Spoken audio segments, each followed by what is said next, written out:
it always comes to this. How did you know to become a missionary?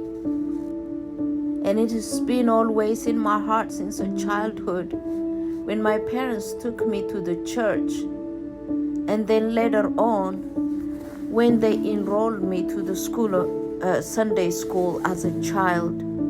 I was fascinated by the teachers who are sharing this precious treasure that it seems so valuable at that time, which is now I understand because it is.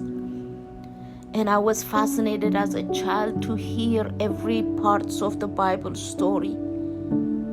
And then I notice whenever I go to the Sunday school, or when I go to the church, even I don't understand. My parents were religious people, and I have such peace. And then in my teenage, I went to start going to Catholic church. In that Catholic church, I found myself just having personal relationship with the Lord. And that's when I made a commitment to give my life, to surrender personally. And then later on, I found a church and I went to different churches. You can call a child who's doing a church hopping. That was my life. But deep down in my heart, I'm just falling in love from the moment I found and I understood there is God for us. He is the creator. He is unsearchable and He is good, Father. Maybe it's because my relationship with Him is a personal. I loved Him so much.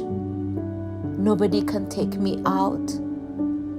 So I knew in my heart, whenever I encounter people who are serving in any denomination, in any religion, when I see them 100% committed to serve God, and that commitment stirs something in me.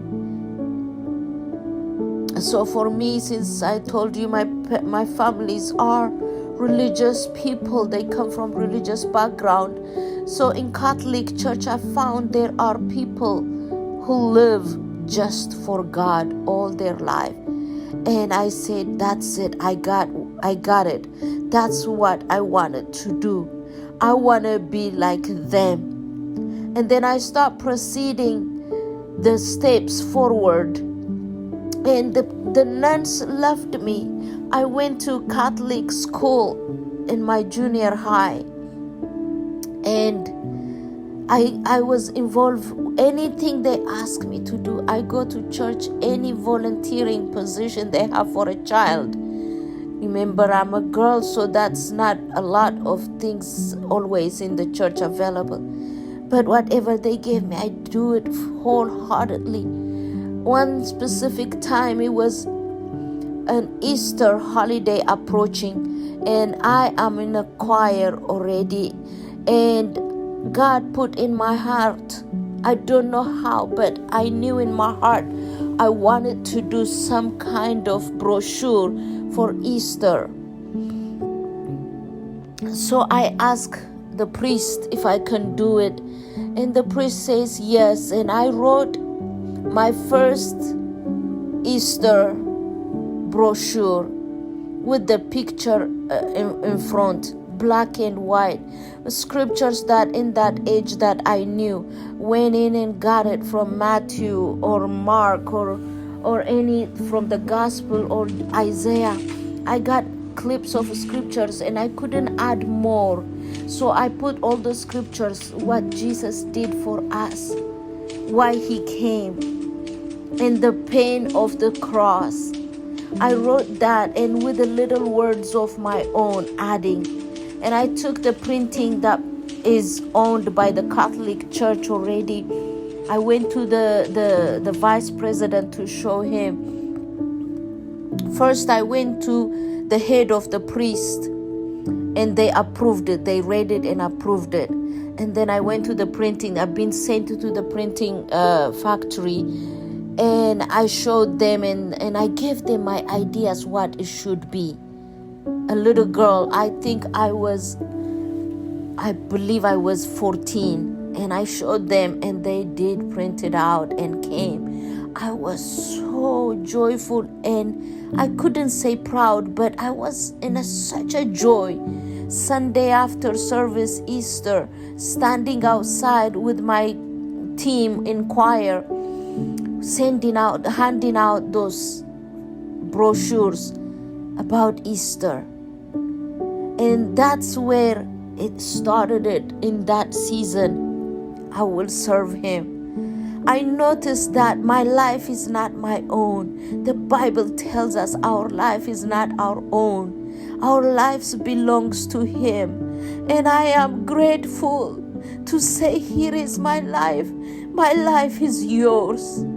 Therefore, I gave Him my life. And over, I thought maybe there is something I didn't surrender.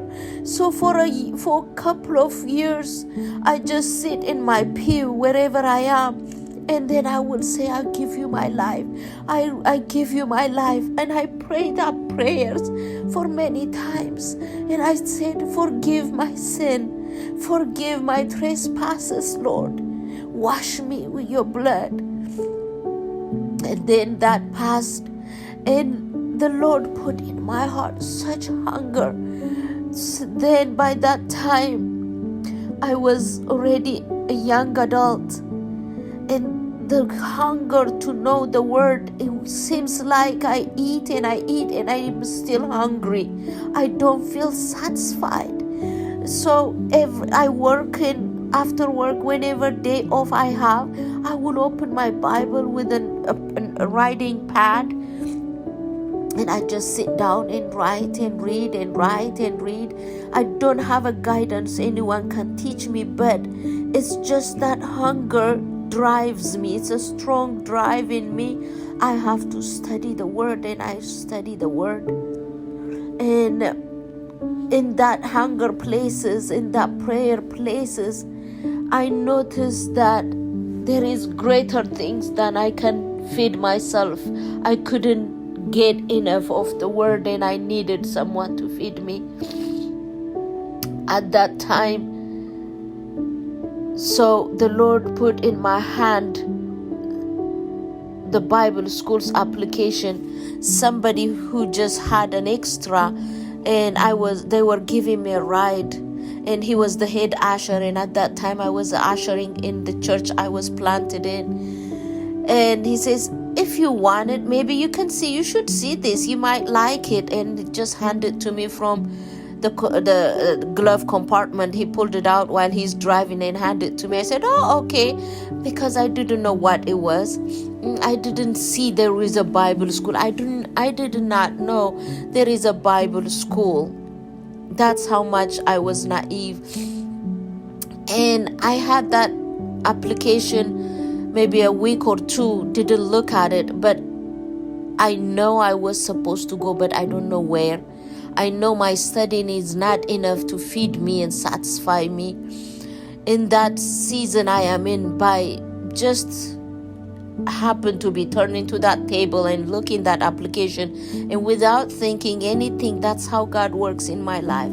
Start writing and filling out that application. At the end it says you have to pay $25 and send it. It didn't. After I start filling out that application, I couldn't stop until I finish it. And I did. I filled it out and I finished it and I sent it out. And then I knew in my heart I supposed to be in that place. I must go. And I start the process and moving and selling and giving notice at my workplace to go.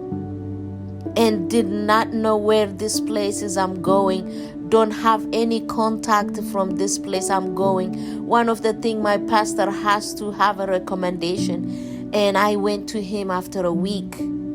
And I am a fast mover when it comes about God. Once He showed me something, I don't have to wait any moment.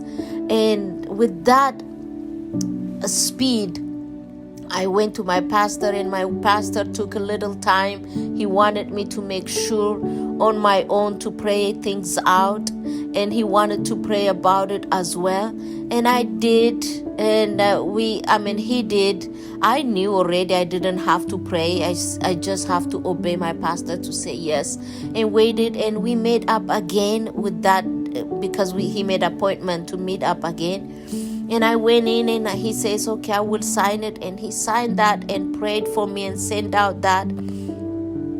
That's how I just naively came to the state of Oklahoma, and not knowing what is the Bible school, who is the head of the Bible school, nothing like that. And my life has never been the same. I came to this Bible school, and 2 years went so fast. 2 years went by so fast because I enjoyed it.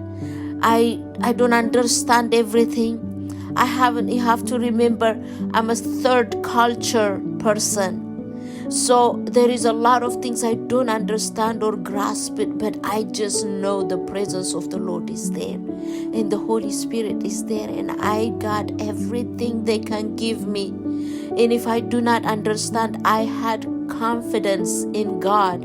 In time when I need it, He will reveal those things I don't understand. So I scribble, write everything I can.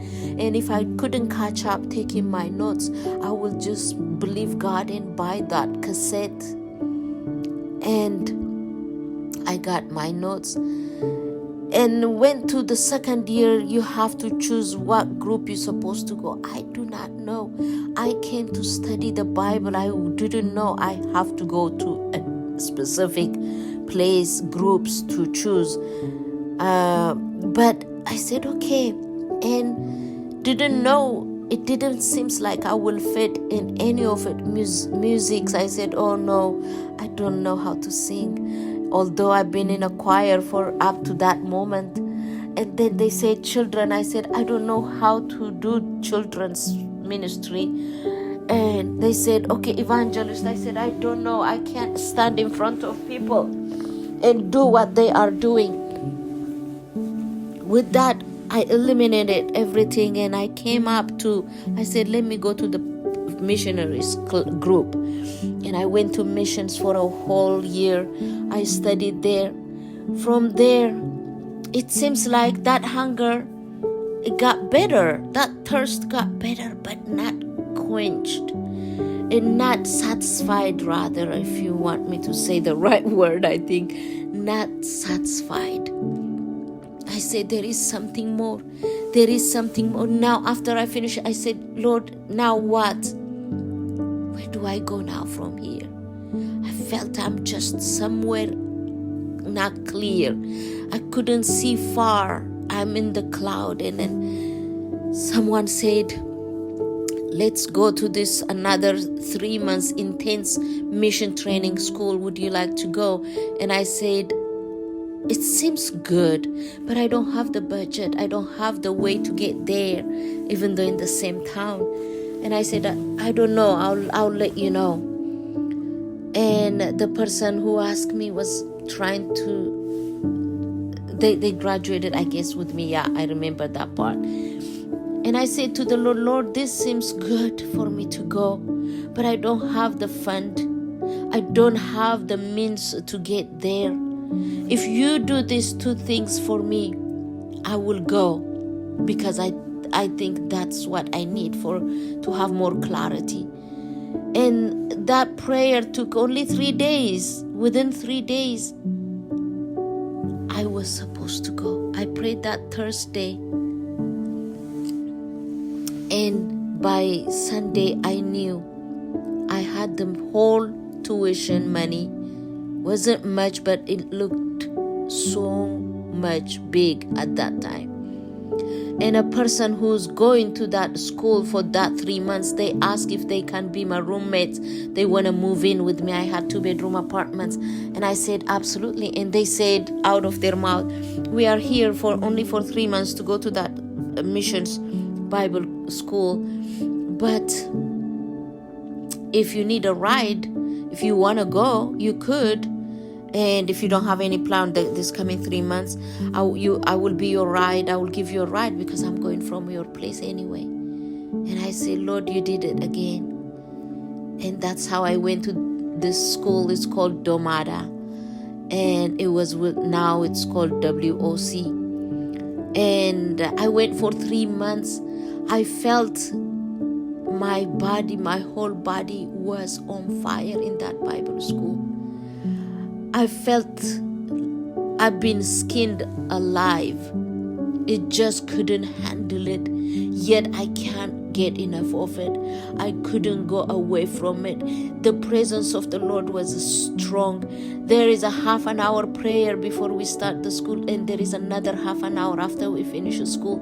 Missionaries from the field will come and teach non-stop. Everything, it seems like a place where I need to be. I'm supposed to be. I couldn't have enough. Tears are flowing on my face. And I got through that 3 months. In that 3 months, the Lord opens from that missionaries who are coming. I made a contact and they promised to have me. And without thinking, I graduated August 28. And by September 28, I am already on the plane that year. That's how it started. And I said, Lord, here I am. And as exciting it is, the missionary life is very exciting. At the same time, there is another phase, because every missionary's life has a time of honeymoon and a time of a real life. And my honeymoon, as soon as it ended, the real life kicks in. Then nobody can support me. I thought everyone who says will support you will support me, but it doesn't work like that. The support stopped coming. And I couldn't have enough money to pay my rent that I committed to do so. I don't have enough money to eat a meal. So I said, I don't mind if I don't eat, but I have to complete my commitments. And that is the one, it killed me inside, because I need to pay that rent I promised. I need to stay for the duration of time I committed. But through in that, still happened, and the Lord provided. Of course, I knocked many doors. I prayed, and the heaven doors are been knocking non-stop through my prayers. I learned a different level of relationship and trust and prayer that I never had it before. I thought when I was in the Bible school and I was struggling to meet my needs and find a job and pay my tuition, I thought that was the hardest. I haven't seen the hardest yet. So here again, I found myself just being in His presence and calling Him Abba Father, my Jehovah Jireh. And there is no I don't have any for anything an I, but for you. And I know you will do it, because your nature is true. You don't lie. And I noticed that I found I have a Father who loves me more than anyone can love me, including myself. And in that season, I went back to revisit what is the purpose that brought me out in that country. And I said, here is my life, Lord. My life is not mine. It is yours. I said yes, and I will say yes again and again. I'm not turning back. I'm not going anywhere except forward with you. If this is not what I will do, I will. If this is hard for me, I will not back out. You can take me to home, but I'm not turning back. I'm going to serve you until the last day of my life. And the devil knew my commitment was no turning back. And he left the way he came. And all continue. Here I am, 25 years in the making. There is no other place I'd rather be but in the mission field. There is no other way I want to do life apart with Jesus. It's been a journey that filled with rejoice, with laughter, with tears. The tears are not tears of sadness, but the tears are coming from humility, from gratitude.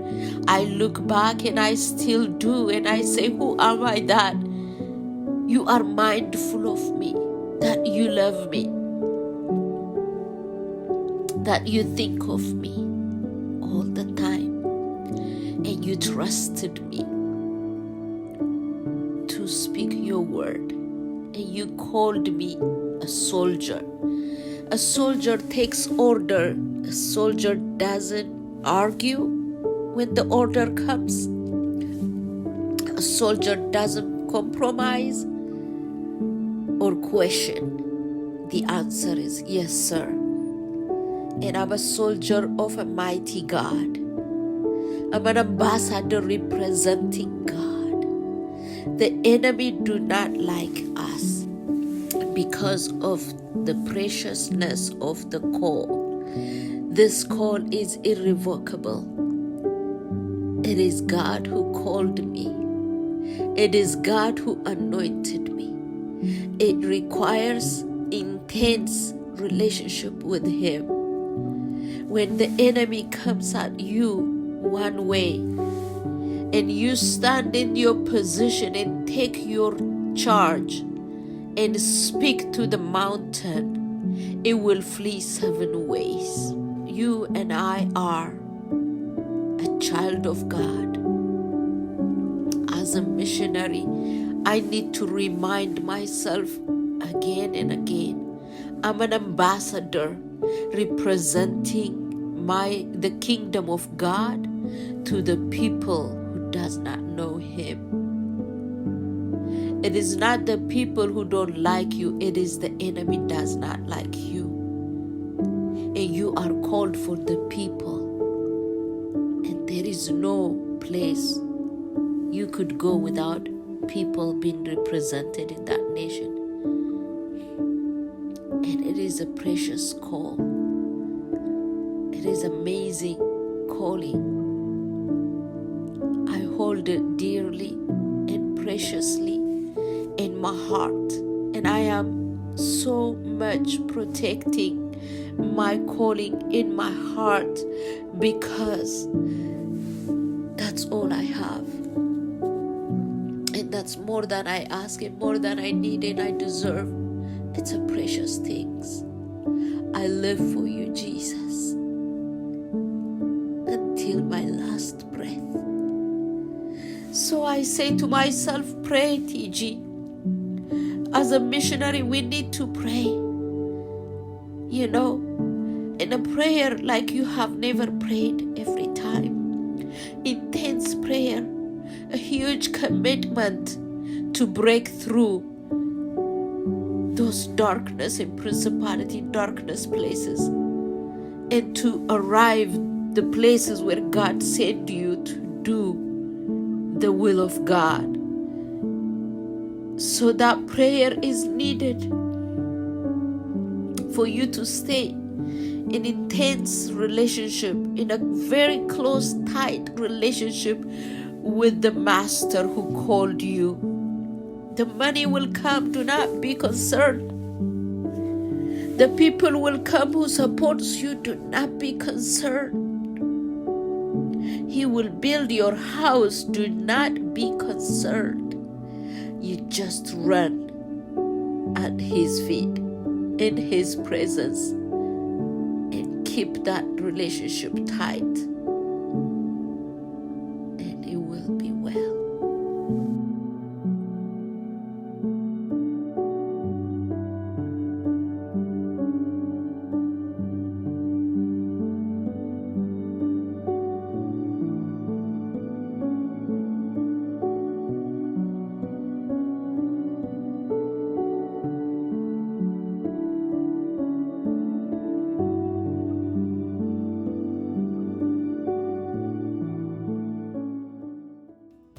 Thank you for watching our video. I hope it blessed you. Now we ask you prayerfully to join our ministry, whether in prayer or in financial support. We thank you. Now we promise you that we will make His name known around the world. God bless you.